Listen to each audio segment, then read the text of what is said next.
Good morning. Ngayong umaga ay tayo po ay magbahagi sa Word of God. So ang ating topic ngayon, saan pupunta ang kaluluwa matapos mamatay ang isang tao. So tayo po ay magpapatuloy pagkatapos ng ating intro.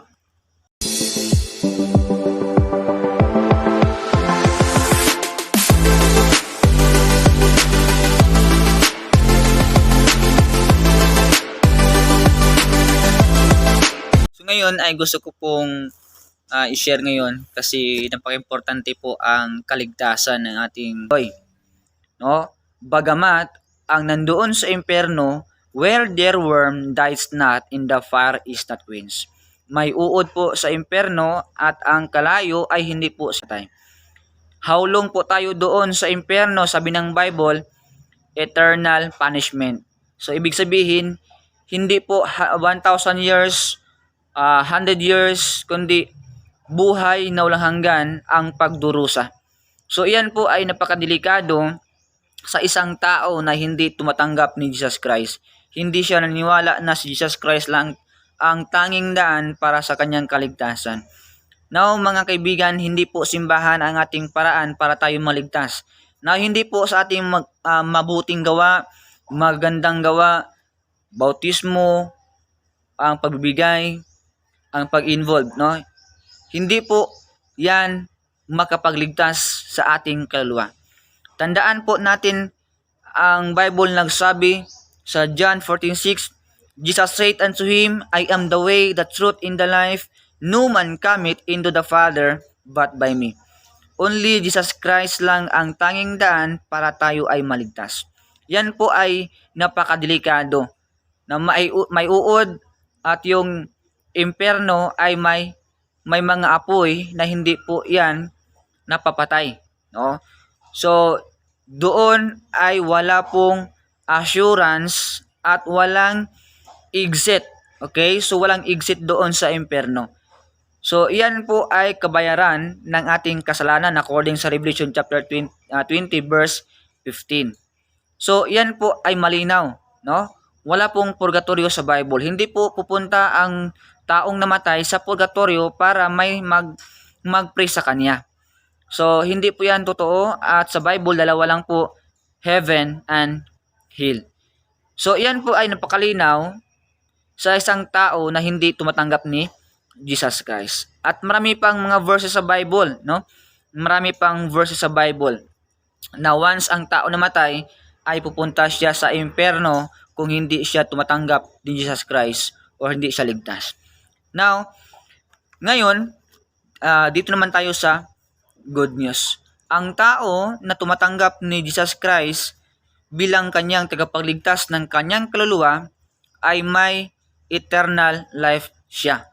No, so sabi ng Bible sa John chapter 1 verse 12, but as many as receive him, to them give he power to become the sons of God, even to them that believe on his name. Sabi ng Bible, but as many, ibig sabihin yung tumatanggap lamang, yung sumasampalataya lamang ang binigyan ng eternal life. And John 10:28, and I give unto them eternal life, and they shall never perish, neither any man pluck them out of my hand. So yung mga taong ligtas na tumatanggap ni Jesus Christ bilang tagapagligtas ng kanyang kaluluwa, once na siya ay mamatay, physically, siya po ay pupunta sa langit. Dahil sabi ng Bible, yan po ay nakasulat sa Revelation 21:27 na ang kanyang pangalan mismo, no, and there shall in no wise in anything that defile it, neither whatsoever work it abomination or make it a lie, but they which are written in the Lamb's book of life. So sino lang yung ang makapunta sa langit, ang makapasok sa langit? Yung mga taong nakat na mismo sa book of life. So ibig sabihin yung mga ligtas na.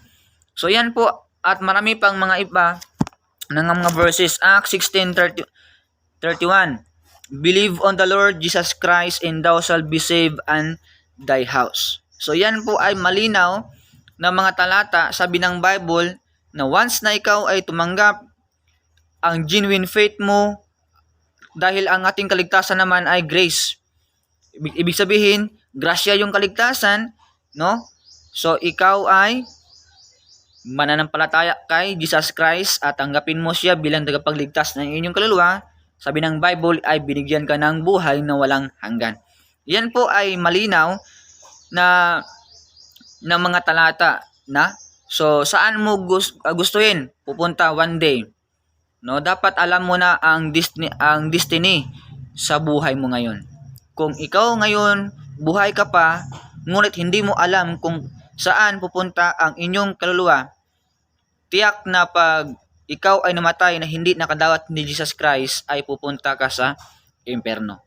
Pag ikaw naman ngayon ay buhay at tinatanggap mo si Jesus Christ, na-receive mo na ang eternal life, one day pag ikaw ay namatay, ay pupunta ka sa langit. Now, kaibigan, saan mo gustong mapunta? Langit o impyerno? Kung gusto mo sa impyerno, gagawa tayo ng sinner's prayer. So ito ay pagtanggap ni Jesus Christ bilang tagapagligtas ng inyong kaluluwa. Kung hindi ka naman gusto pupunta sa langit, then huwag ka nang mag-accept ni Jesus Christ. One day, ma-experience mo kung gaano kasakit mag-torments doon sa impyerno. Okay, so tayo po ay manalangin.